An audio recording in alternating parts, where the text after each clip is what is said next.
Good evening. There we go. Thank you. Good evening and welcome to the Rockpile Museum. I'm Robert Henning, the director here, and I'm really excited to have tonight's guest with us. I do consider him to be one of America's finest Plains Indian War historians and writers. He's right up there with some of your favorites and mine, names such as Utley, McDermott, Green, and others.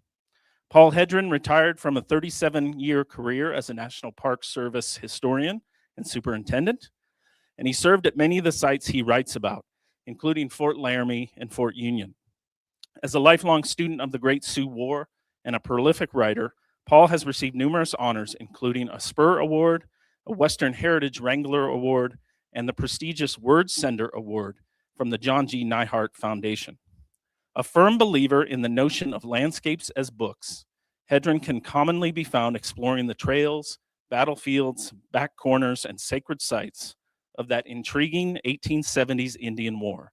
And when not in the field, he resides in Omaha, Nebraska. Here to talk about his new book, Sitting Bull's War, please help me welcome Paul Hedren. Thank you, Robert. My. What a wonderful audience. Thank you all for coming. I've had the pleasure of being here on several other occasions, and you fill the room, and some of you now have come back again and again, so that's a real pleasure.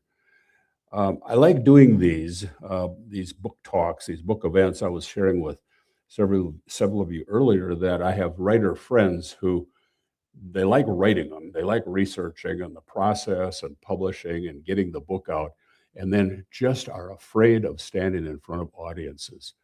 And for me, that's just part of the pleasure of this whole thing. So thank you for being here. I have something new out. Robert captures, kind of my interest well. I've always cared about this 1870s Indian War. My entire bibliography focuses on that story, from little books to big books. In retirement, you can write bigger books. When you had a day job, you just are fit. You're finding precious weekends. And my wife was a school teacher. When the kids are trundling off to school and she's going to work, I could get an extra day or two once in a while, especially in winter. And I retired not long ago to do this and nothing but this. And I have a different wife, so it's its own story. And I disappear to my study and take this on, and she has to scream down and wonder whether she has a husband once in a while. But Sitting Bull's War. You know the story by any number of different names. The historians commonly use the titles The Great Sioux War. I've used that. It's the standard. It comes from newspapers in the day to distinguish the next in a whole cycle of wars with the Sioux people. I was in a Black Hills a couple of weeks ago talking to audiences there, and they would prefer to call it or think of it as the Black Hills War, because they appreciate how the Black Hills story factors into this thing. I'm going next to audiences in the Custer world. There's Custer groups that are convening right now in Sheridan, and then another one in Hardin. And they are all about Custer, and by golly, this is the Custer War, isn't it? Well, so then, someone comes along and says, well, let's call it Sitting Bull's War. And here's why. There's been a standard way this story has been told over the years. It's a real Washington-centric, kind of top-down narrative. It's easy to research. There's a convention to it. You understand it. Where Indians are obstructing the want to build another railroad. Indians are obstructing the want to flood the Black Hills, to exploit the Black Hills after gold is discovered there. And Grant sicks his army on these people to sweep them clean.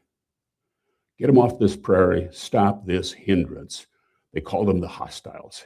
You've read this.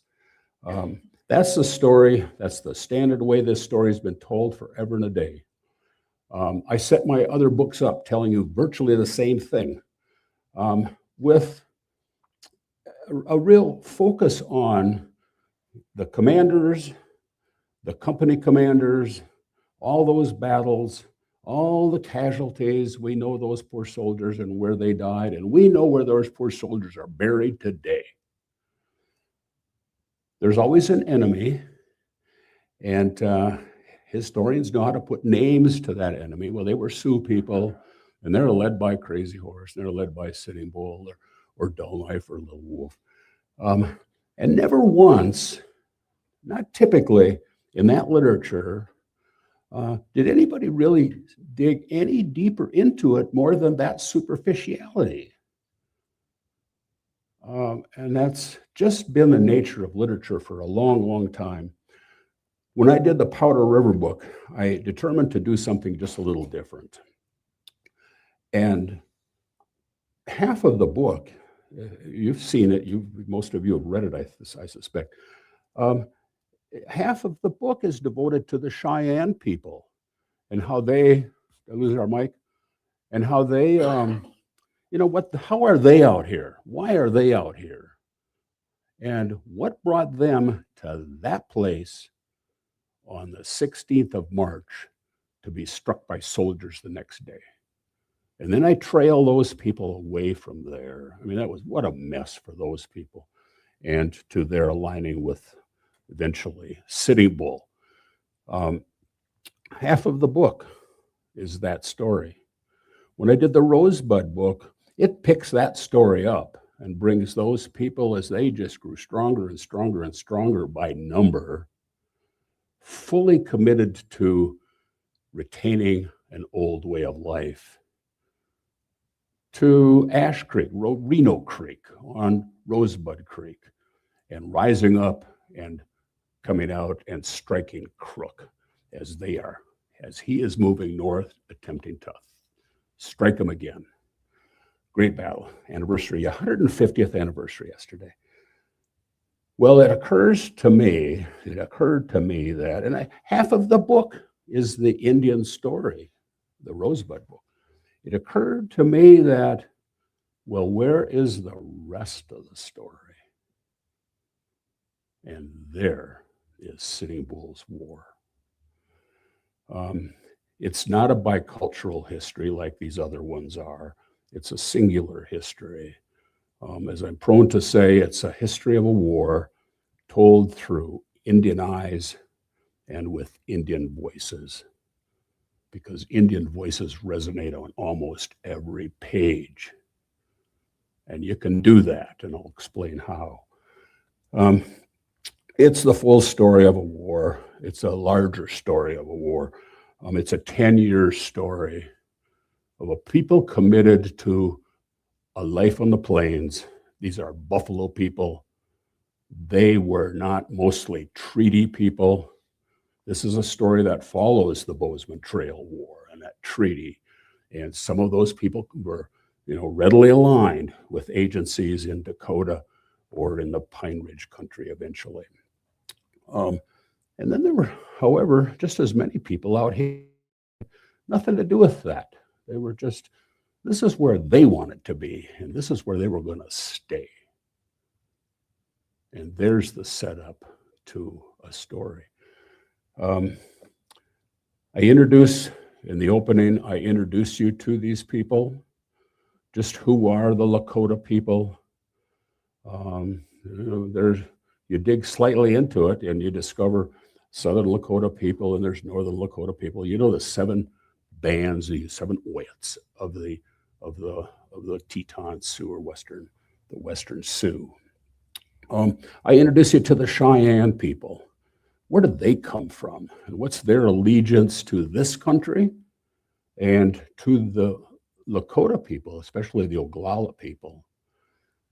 I introduce principal people along the way. You'll meet the principal chiefs of all of the 7 tribes. Crazy Horse along the way, but I introduce you early on to Sitting Bull. Sitting Bull's a man of a different sort entirely. He's, when those Cheyennes, after the Powder River fight, made their way to Crazy Horse's camp, and they just overwhelmed Crazy Horse's camp, these refugees. There were so many of them and so few of those Oglalas, but the Oglalas welcomed them warmly and fed them and gave them robes and protected them. They were just in shreds after the battle. They found next Sitting Bull because he was a huge alliance of people and strong in numbers and in wherewithal. He was one of these charismatic people. He's no longer a warrior. He had been a warrior in his day. At the time of the war, he's in his mid-40s. He's a visionary. He's a firm subscriber to a life on the prairie. You can catch him saying that he just didn't particularly like whites at all. He traded with them. He wanted his traders, but he also then wanted to be left alone. And his home is out here. There's a reason for these, what you'll read in the book, certainly. The notion of Southern Lakota people and Northern Lakota people. If you've got 7,000 Lakota people, more or less, kind of broadly, some broadly, occupying this land. They all came from different sectors came onto the prairie and occupied different sectors of the land. The Oglala people, the Crazy Horse Red Cloud people, their affinity was to the Black Hills and to the land south of it. As often as not, they hunted south of there into Kansas, into the Republican River country. The northern people, the Hunkpapas, they traded at Fort Union at the confluence of the Yellowstone and Missouri as often as they traded at Fort Pierre. They knew the Medicine Line country. That was a favorite haunt of theirs and people in between. I take you through the entire war, but a 10-year story of that. There really was resistance to the railroad. My Custer friends, I'm gonna face them tomorrow, next day. They're gonna slap me and they're gonna Hedren. I tell the story of fighting when railroaders are out here on the Yellowstone, surveyors, in 1871 and 1872 and 1873. There's not much resistance in 1871. They're just all wide-eyed and what is going on here. What that represented to them, of course, is an invasion of the buffalo country. There's whites out here in our country. It got worse. The surveying continued the next year with larger escorts, and there was fierce fighting in 1872, and there was even fiercer fighting in 1873. And here's where the Custer people are going to go crazy. I'm hearing it already. I tell the story of the fights in 1873 at the mouth of the Bighorn River. There's two fights, one below, a couple days later, one above. I tell you all about the Minnekoju people who are the principal warriors there and who led them. And I don't once mention the name of the white guy that led the Bluecoats. If the Indian people didn't know who they were fighting more than Bluecoats or white men or Wasishu, spit word for white people, I didn't use the name. Custer's not in that chapter. I tell this story, wait till you, gets better at the Little Bighorn. This is my favorite story in the whole book. It's the largest story in the book. It's 56 pages long of a narrative in the printed book. You wake up in the morning of the 25th of June, the Battle of the Rosebuds fought 8 days earlier. They found a little piece on the Bighorn River. They've just moved camps to where we know the Little Bighorn village of the great battle. You wake up and, after the women folk have tended camp chores, they go picking berries and they go plucking, digging turnips. Children go to the river to swim. Hunters go out. There are scouts, wolves, that are paying attention to the landscape. They know that they've turned Crook away. They know there are soldiers up on the Yellowstone. They are unaware that soldiers are moving on them, but at least they're paying close attention to the camp until that camp is struck in the afternoon. And I play through the whole battle. Custer is mentioned on the last page of the chapter for the first time. When two Cheyenne women go onto that hill and see that dead body, and they recognize him, they're Southern Cheyenne women, and they recognize him they saw him on the Southern Plains during peace talks. And one of them stuck an awl in each ear to help him hear that peace talk better. It's the first time that Custer's name is mentioned in that chapter, and the largest and most horrific part of the whole story. Custer is known in Time of the Black Hills. We go through the Time of the Black Hills after the railroad surveys. He's known early on as the man leading those soldiers. He discovers gold. We can debate forever and a day, why is he there and what is his real intent? Allegedly, he is out there under the cover of military business to find a place for a military post in the Black Hills, the western side of the Great Sioux Reservation, nearer the Buffalo Country. That he has two practical miners in his command suggests there is an ulterior motive here, or at least he's very conscious of this, always this back talk or this undercurrent of the notions of gold in the Black Hills. They discover gold. That word gets out in a minute, and a rush ensues. They send a second surveying expedition the next year. Indians are they've had it with this, and resist when they can and how they can, and usually it's on the trails to the hills. A second surveying expedition goes out in 1875 to determine the value. We need to put we need to put a price on the Black Hills because we're going to attempt to buy the Black Hills. They come up with a price. It's $6 million or something. It's just some foolish number. And it is rejected by the people. They go into this protracted negotiation in the fall of 1875 at Camp Robinson, Red Cloud Agency. And little big man comes out of the North Country. He's one of the northern people. He's in Oglala. And he gets in the middle. He's the hero of the story. He gets in the middle of the negotiations at one of its most critical moments. And here are these white commissioners, attempting to persuade you to want to sell and sign away the Black Hills. And they're meeting the chiefs and elders here, big swarms behind him watching all this. He gets in the middle of it with a bunch of his warriors and he dares, I'll kill you if you sign this document. I'll kill you if you sign this document. And boy, was that the disruptor of the moment. And it just spoiled everything. It was never going to happen anyway, but boy, that was the statement that turned it all. Well, and that was the final straw for Grant. We're living this time of building railroads. If one is good in America, well, then another is better and another is better yet. We were building them across the Southern Plains, and we wanted to do this one on the Northern Plains.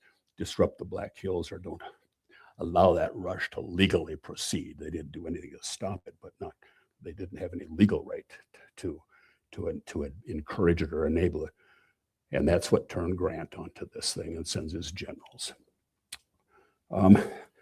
You'll follow through in the narrative all of the battles, all 22 of them, but from a perspective, appreciate a perspective. What did the Indian people see and how were they reacting to what happened to them? Powder River was not the only village destroyed. Red Fork, big fight on the Red Fork, where Cheyenne village was destroyed in the fall. Sitting Bulls, a village was destroyed up in on Cedar Creek, north of the Yellowstone, the Minnekoju village over in the Slim Buttes. I mean, this is just chaos for these people. The military so disrupted a lifeway, not that they weren't fiercely resisting, and they hadn't, their psyche hadn't changed a minute, an iota. They were intent on retaining the buffalo country. But their lifeway had been so turned upside down. The government caught on to this. They knew what they were doing. They came to a realization that we don't need to send more troops. We'll always have troops out here. I mean, we had already flooded the land with troops. We don't need to overly aggressively chase. We'll starve them. And there came the time in the story of the peace talkers, and you'll read about that, where agents from the various Sioux agencies sent kin out to go and talk to your kin out in the northern camps, and encouraging you to think about, now this is now we're hit the winter of 76, 77, to think about coming in, giving this up. You're not going to win. You'll have to yield your weapons. You'll have to yield your ponies, but you'll be fed. And that word started to resonate. And often you read in the literature, this brought tears to your eye. For the sake of the children, they started coming in. Crazy Horse came in the spring of 1877. It's its own chapter in the book. Leading almost 900 people with him. That's how enormous were his followers. And for the sake of the children. And surrendered. Peace talkers, they had layered promises on top of all this. To Crazy Horse, to induce you, one of the great warriors out here, one of the most visible and magnanimous or magnetic warriors, to induce him to come in. We'll give you a buffalo hunt as soon as you come in and life settles down a little bit. You can go back out. And furthermore, we know that you want an agency in the country. This is how you're going to read a lot about buffalo. And incidentally, Robert, I'm sorry, buddy. It's buffalo. I was in an audience in Omaha a while ago, and some sweet woman, she just jumped me. Hedren, it's bison. Well, with all due respect to scientists, they can have their term, okay? That's not dispute. Social scientists, of which I am one, call them buffalo, and always have. For Pete's sakes, the overland pioneers, when they're trekking west, and they encounter these massive herds of something in front of them. Well, it isn't bison herds. When they're slaughtering them, it isn't bison hides that are going to market. For goodness sakes, it's not Bison Bill Cody. You get the point. And now I stood my ground, and that dear woman, I don't know that she likes me very much today, but I can't help myself here. Crazy Horse was promised a hunt in the buffalo country, and he was promised an agency in the buffalo country. And that summer of 1877, he comes in the spring. That summer of 1877, the hunt was denied. They shrewdly, so consciously, said to him face to face, well, we're not in a position to grant you an agency in the buffalo country. We can't decide that. These are people he's talking to daily. That's decided in Washington. You should join a delegation that's forming and go to Washington and make a case for yourself. Well, that's asking the impossible, isn't it? And Crazy Horse had had enough. And he just started backing away from all of this. There was a great concern that he was just going to flee. They tried to enlist him and some of his people as scouts for the Army in the Nez Perce War. And the talk at the agency, well, give him a weapon and he'll turn it on you, soldiers, not those Nez Perce. And even Crazy Horse said, you want us to hunt our own kin, our own blood? And it just went to hell. And Crook came to the camp, came to Camp Robinson in early September and ordered his arrest. And we're going to take him away. This happened all the time. Happened on the Southern Plains. Prominent people, very influential people, were just removed from their people, separated a while for the most part. And that's what was intended. That's truly what I think what was intended. It wasn't worse. It was that. Get him out of the way. He can come home another day, but get him out of the way now. And he resisted arrest at the guardhouse door and was stabbed by a bayonet. A soldier, the guard armed with a bayonet, and died in the adjutant's office next door that night. What a horrid story. What an absolute horrid ending. Sitting Bull had a completely different view of all this. Remember, he's in northern Lakota, and his people and he traded at Fort Union. He warred at Fort Buford. He'd shoot at Fort. This is a great fort. I got great Fort Buford, Fort Union stories in here.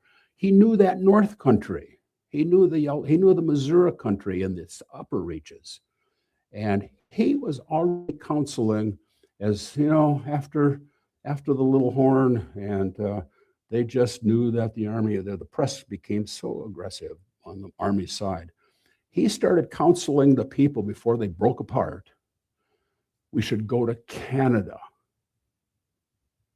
because it's different up there. When Crazy Horse surrendered, Sitting Bull crossed the Medicine Line, leading his people. When Crazy Horse was killed, most of his people fled the Pine Ridge country. This is down south of the Black. This is in Nebraska, for crying out loud, and went to Canada and joined Sitting Bull in Canada. It was different up there. South of the line, south of the Medicine Line, and they knew the Medicine Line, incidentally. They watched that survey work going on in 1873 and 1874 and 1875. They weren't so certain. They didn't war against it. It was like the first year of the railroad surveys. They didn't exactly, they just were apprehensive. This is good. The white people out here, what are they doing? But they were marking the border. And they already knew, whether this line or this line, get out there someplace north, and the world is different. Well, then you got a defining line, and it's immediately different right there north of that border. And here's what he found. In the south of the border, Miles at this point is out there, and he's waiting, he's hounding, he's daring you to come across that line, and I'll fight you. North of the line, and Miles and infantry troops, and lots of them. These people were met when they crossed the border by a single Northwest mounted policeman, a redcoat, with an interpreter or two at their size, a single man guy. And interpreters capable of translating those languages and these languages. And they laid down a certain law, okay? You are welcome here. But now you're American Indians, you're not Canadian Indians. We're not going to feed you. We're not going to provide a land for you. Don't use this as a haven for raiding in America or hunting in America and sneaking back here to our safety. Don't do that. And if you can abide by that, you're welcome here. And for a while, Sitting Bull and his people, I think they had finally found heaven. It was good. And they had some good months anyway. They're all dependent upon buffalo. This is a war about buffalo, isn't it? And they were buffalo. As you read about buffalo, you'll be introduced to buffalo in spades in this story. Um, the buffalo of the north of the borderlands country and beyond the Medicine Line it's an appendage of the great northern herd. The mass of the northern herd didn't migrate. It's just a piece of the northern herd. They're predated on by all of the Canadian people too, and now add some thousands of Americans doing the same thing. And the buffalo were there, and life was good until the buffalo disappeared. And they did. Now, they weren't all killed off, and they don't know. Medicine Line is meaningless to. They're going for grass or they're going for water, and that's what they moved to, out of the prairie country into the wood mountain country and crossed the Medicine Line, coming to the Missouri River, and just became part of this American herd again. Life was good until it wasn't. And starvation overtook them, just like had happened here. And in 1880 especially, and into 80-81, bands came back. They would make, usually to Cantonment, Reno here, so to Fort Peck to a degree, or Cantonment, Reno, the Fort Keogh at Miles City. Surrender their weapons, surrender their ponies, and they were fed. And then in due course, they were boated to their agency, assigned agency homes in Dakota on the Great Sioux Reservation. Sitting Bull was the absolute last of the people to come home in July 1881. There were with him 180 people. That's how this thousands had diminished to nothing. A few stayed. You'll get a taste of that too. And ever so few stayed. They did provide an agency for these people in about 1910. So there's a contingent of American Sioux up there, the Canadian today, living in the prairie country of Saskatchewan. Sitting Bull came home, surrendered at Fort Buford, as he presented his rifle very ceremoniously by way of his son to the major who commanded Fort Buford. He uttered these words: he wanted to be remembered as the last of his tribe to surrender his weapon. Isn't that something? That weapon's at the Smithsonian today. What a story. 2 days later, he's put on a boat and he's taken down to his agency. 2 weeks later, he's put on another boat and he's taken down to Fort Randall. He's in exile for the next 2 years. They did to him what they wanted to do to Crazy Horse. Crazy Horse is going to go to Florida. Sitting Bull and his people went to Fort Randall just to get him away from home country and home people. He comes home eventually. And that's the story. There's two questions I want to share with you. As I was reading, first off, how does a white guy from Minnesota write an Indian history? Okay, how do you put Indian words on every page?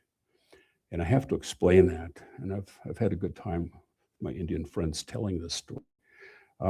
There was a day, Custer's always at the center of all this.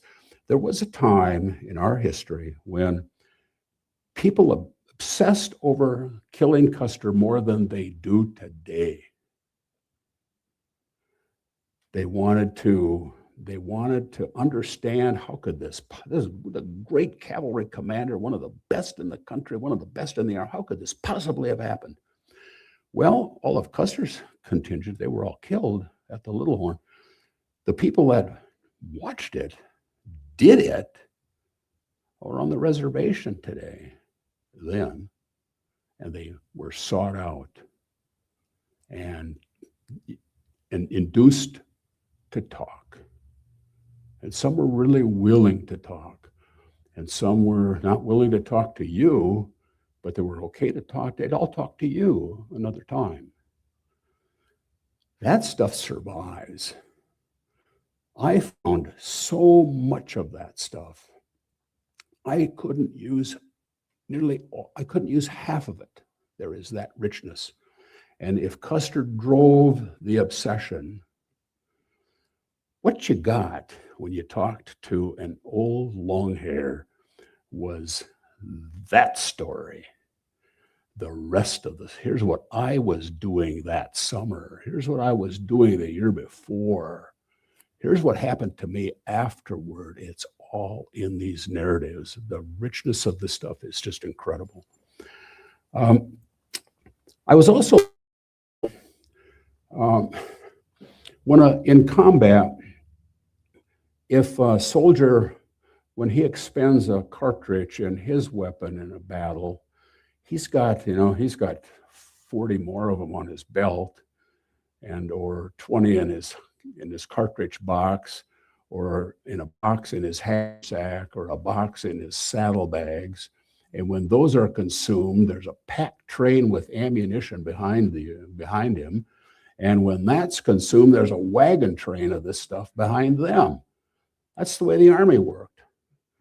When an Indian consumed a cartridge, he had to pay for it, first off.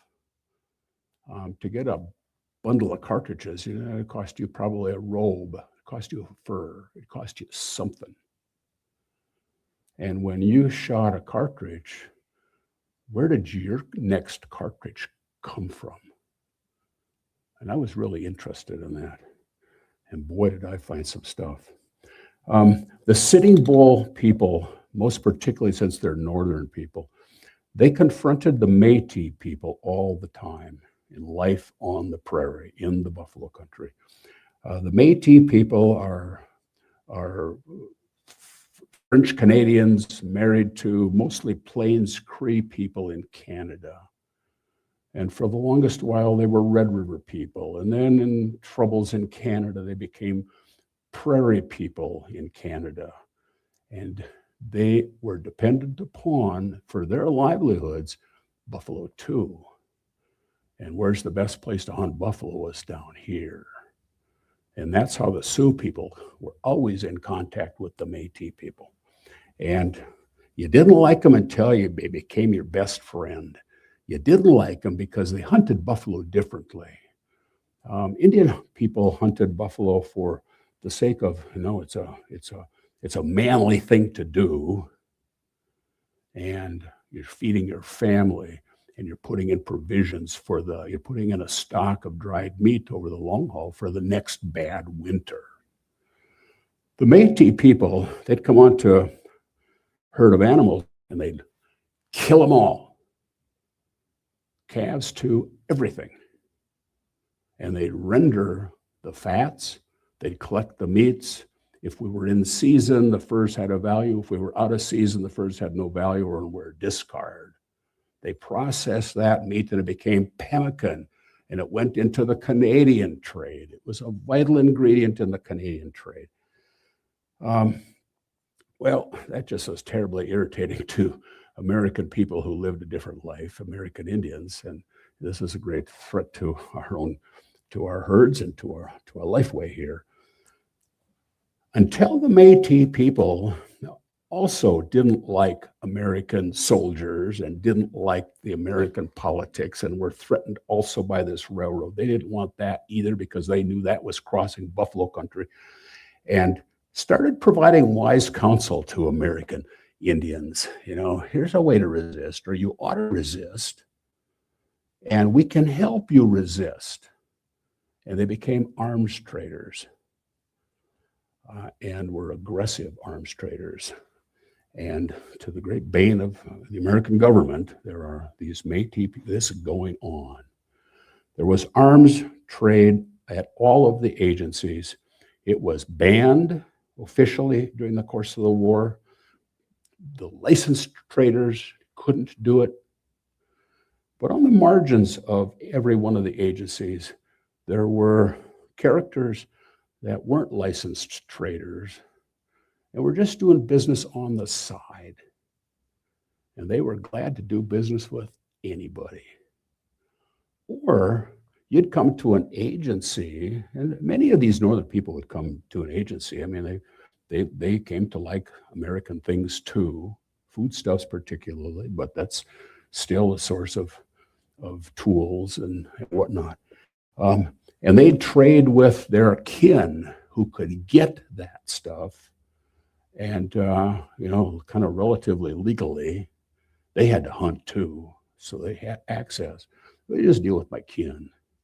And then I started reading. Here's the best of them all. I started reading about this trader in the burning grounds. I kept encountering that term, the burning grounds. And what in blazes is this? And at one point, one of the interviews said, the burning grounds on the White River. And at the same time, I was horsing around in Cheyenne Daily Leader online, or Cheyenne Sun.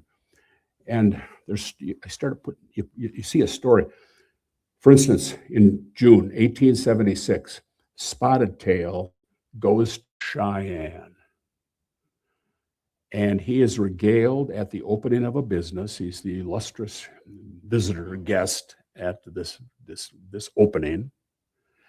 And that night he goes to the theater, for Pete's sakes. His driver was a Frenchman who had married into the family.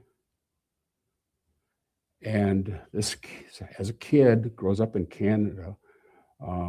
He's enamored with notions of coming west and, get into the Indian trade, get into the fur trade. He makes his way to the Red River, and he makes his way up to Fort Abercrombie on the Dakota side of today's North Dakota, but halfway up the Red. He's there at the time of the Minnesota Uprising. He makes his way, and as a witness, he makes his way to St. Louis, where he's engaged by the American Fur Company. And the American Fur Company sends him to Fort Laramie, the operators of Fort Laramie, the trading post, where he marries into the spotted-tailed family. He says, well, I married Spotted-tail's daughter. And I had to clarify that. I said that at one point, and I was someone said, no, it's not quite that way, Paul.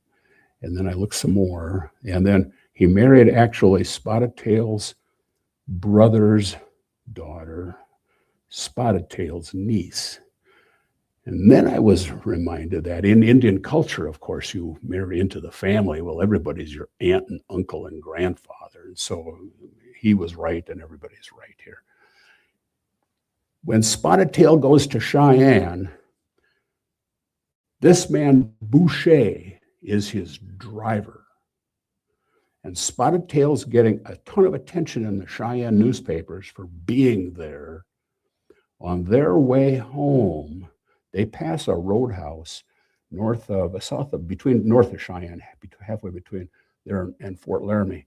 And the guy that runs the roadhouse says, there's that scoundrel, that Frenchman, he's carrying 40,000 rounds of ammunition in that wagon with Spotted Tail.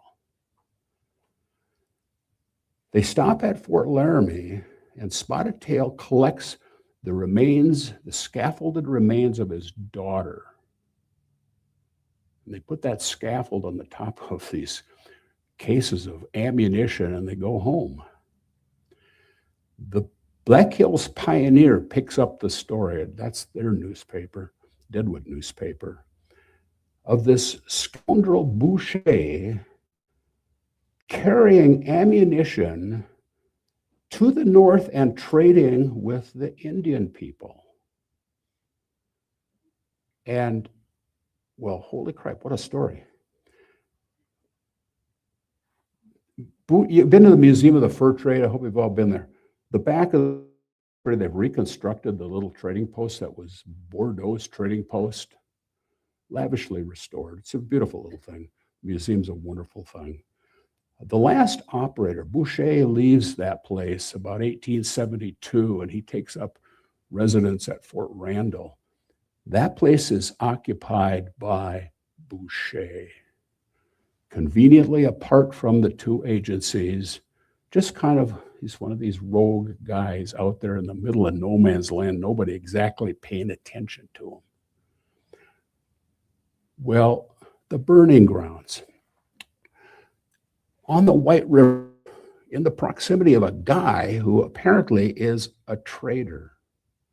I mean, he's a traitor to the Indian people.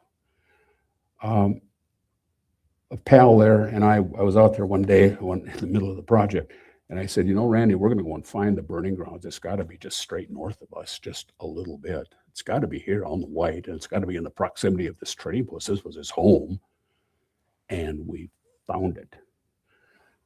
You know the White River, you've been to Badlands National Park, and you know the nature of the clay badlands of that country. It's the omnipresent landscape, exposed earthen land there. That's why it's the White. The waters flow that clay eastward. You come to the boundary, and there's a road from this little museum straight north on Boucher Creek or Bordeaux Creek. You come to the state line and you come to the Pine Ridge Reservation. Now, this was back in COVID days, and there was border guards there, and they had to make sure we had our shots or we weren't going to be allowed onto the reservation. Well, we did, and we could prove it, back in the day. And we noticed as we were getting close to the border and getting close to that little check station, this emerging black soil, just distinct, this coal black soil. And, to my pal, I says, my God, that's different. I wonder how far that extends. And we get to the border, and a very nice Indian characters there, and we had our shots and could show them and prove it. And I had this Nebraska plate, and he was kind of, and where are you from? And I mean, the different plate. And so we had the Pleasant County. I says, and what do you know about this black over here? Why is that soil black like that? And he didn't have a clue, of course. So I Google Earthed it. What we could see from the road, you could drive into a little bit. The Pine Ridge roads are not easily driven. Was vast, but I looked on Google Earth, and it's really vast. Then I wrote the South Dakota School of Mines, and I said, explain to me, why there's black soil in the middle of white soil.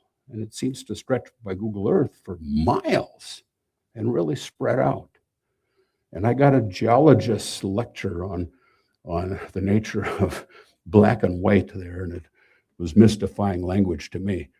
But they confirmed that we got something different here, and there's a good reason for it.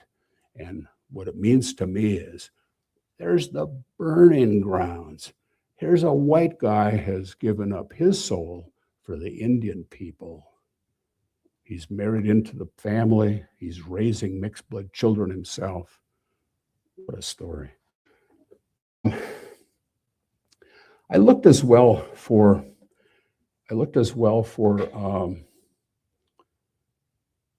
in the interviews, reflections on the war. You'd get reflections on a lifetime out here, but what did it mean to you? And I found some gems, and I want to read a couple to close, and then I'll be glad to talk all night with you and answer your questions. But let me share with you a couple things I think you'll get a kick out of. There was a Cheyenne woman named Iron Teeth, Susan Iron Teeth in the reservation era. And she was interviewed in 1926 by Thomas Marcus, one of the physicians up on the res. And her husband and son had been killed in the Red Fork fight. She was among the Cheyennes that surrendered and was sent to the Indian Territory. And she was among those people that came back from the Indian Territory, and her band was captured and incarcerated at Fort Robinson and among the breakout people. And she survives all of that. And to tell this to Marcus in her last years. I used to cry every time anything reminded me of the killing of my husband and my son. But I have become old enough to talk quietly of them. I used to hate all white people, especially their soldiers. But my heart has changed to softer feelings. Some of the white people are good, maybe as good as Indians. Isn't that precious?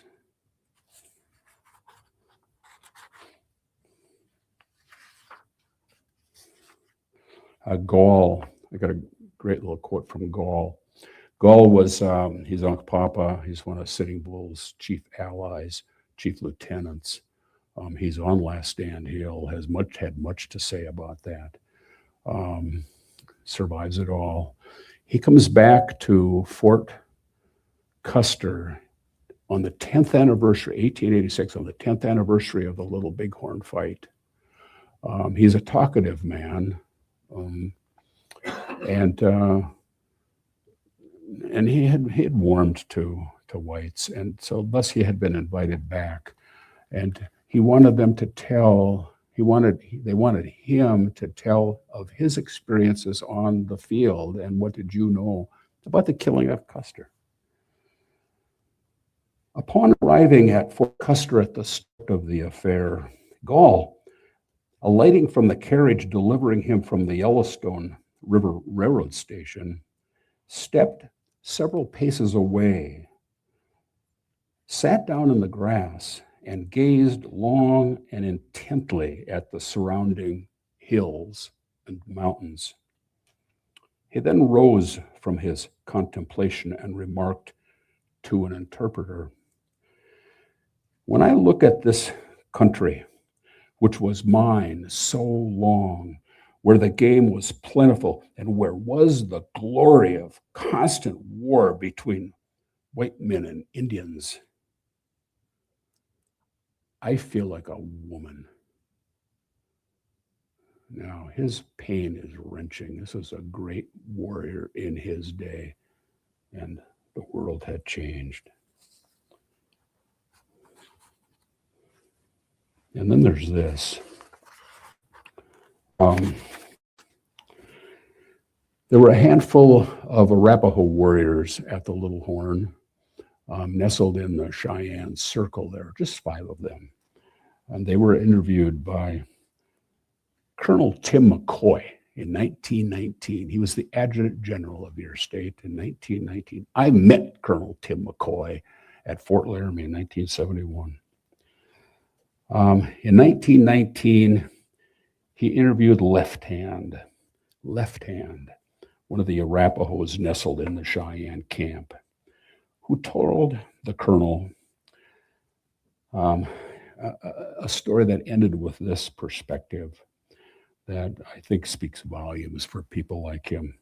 The Indian is like a prisoner on his reservation, he said. The buffalo are all gone. The antelope are gone. And now we old men can only sit by the fire, sing our war songs, and dream of the past. Isn't that something? My concluding epilogue is wrenching. You will, and it brings it all together. This is a sad story. It does not end well. I tell you about the Cheyennes being ushered away and they're coming back. I tell you a little bit about the few, maybe 100 at first, maybe a couple hundred, and then it becomes fewer, that stay in Canada, but are finally in the 20th century accommodated. I tell you of the killing of the buffalo. Buffalo is just, it's a story that is just, it's on every page, just like the Indian language or on the Indian voices on every page. It's such a critical value in our story until they are all gone. And they are all gone because of that railroad, as you know. That was the same way that why they were decimated in the South. That provided access to the hide hunters. There was a market value for those hides. That built a belting that made an American industrial nation, for Pete's sakes. Well, it starts out here at the expense of that change and that decimation. And I tell you some about that. And I close by looking at some of the people, some of the prominent people, and the most prominent of them, Sitting Bull, who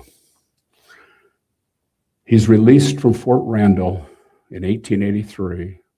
He's allowed to go home, he and his people. They take up a home on the Grand River, very near where he was born. In 1884, buffalo, still some buffalo in the Little Missouri country, and his people are released to go to hunt them. And they have one last hunt in life then. And it was a good summer and a good hunt. But he got caught up in the ghost dancing, and like Crazy Horse, he too was murdered. Terrible, terrible story. That is Sitting Bull's War, a distinctive story of the war, the Battle of the Little Bighorn and the fight for buffalo and freedom on the plains. Questions? Yes. I know it was, it was before the battle time, but were any of Sitting Bull's people part of the Green River Rendezvous? I'm sorry? No. The Green River Rendezvous always. I don't, what did I do? I don't think so. They were further south. Well, and remember, that's a time entirely earlier than this, and by 2 generations or more, they're not even alive and well. They're not on this earth as that's going on. It's a story about the Green River Rendezvous, and are these people involved, and maybe are the Indian people involved? And I'm not thinking that they are. There are some, and it's going to be these people a little farther west. But for the most part, the era of the rendezvous, that's fur traders coming out to meet white characters scattered all over the mountain country, trappers, exactly. The greater story of the Indian trade, that's the fanciful story of the Indian trade or the fur trade. It's the one that Hollywood embraces so warmly.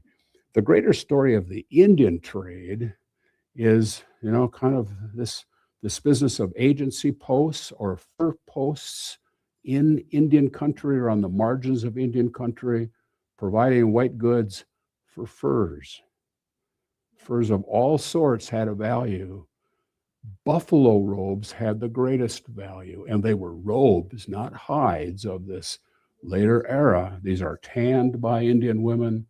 They became the lap robes that you used when you were on your sleigh or in a carriage in New York City.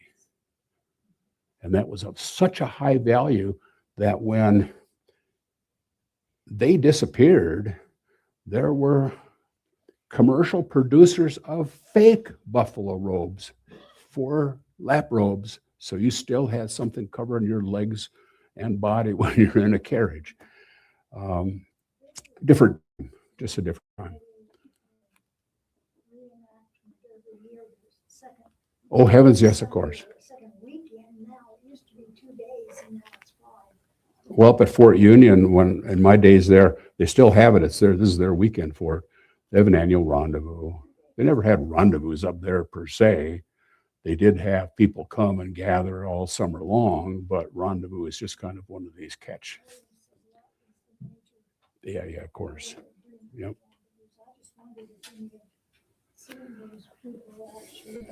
No, I don't think so at all. I think so. Anything else? Crazy Horse put a stick in the ground, he says. He did. Where would that have been? Well, we don't know exactly, but it's in the Buffalo country. And the Buffalo country, in his perspective, is the Powder River Basin. So picture the Powder River Basin. Picture the way you get from there to the Powder River Basin is a trail. Depending on your direction, it's the Red Cloud Trail or it's the Powder River Trail. We can fairly well plot that on the ground. And we can at least get reasonably close. You know, it's, boy, from Red Cloud Agency, from today's Crawford, Nebraska, aim for Lusk, Wyoming, following the Cheyenne River. So you're a little north of Lusk. And you get south of Newcastle and you turn north. And what's the timber ground in northwest of Newcastle?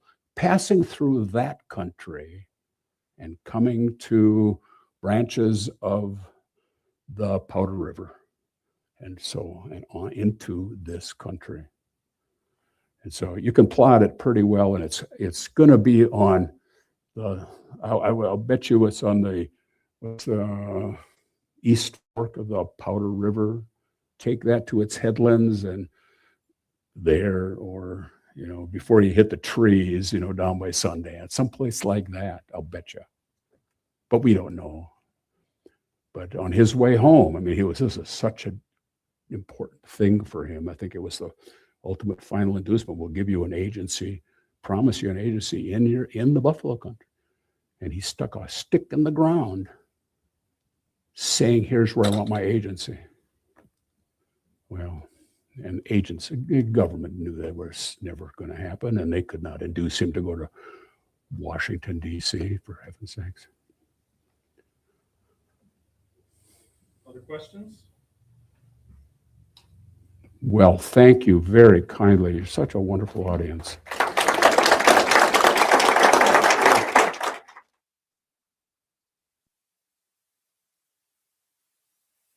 Thank you all for coming. Sorry about that again.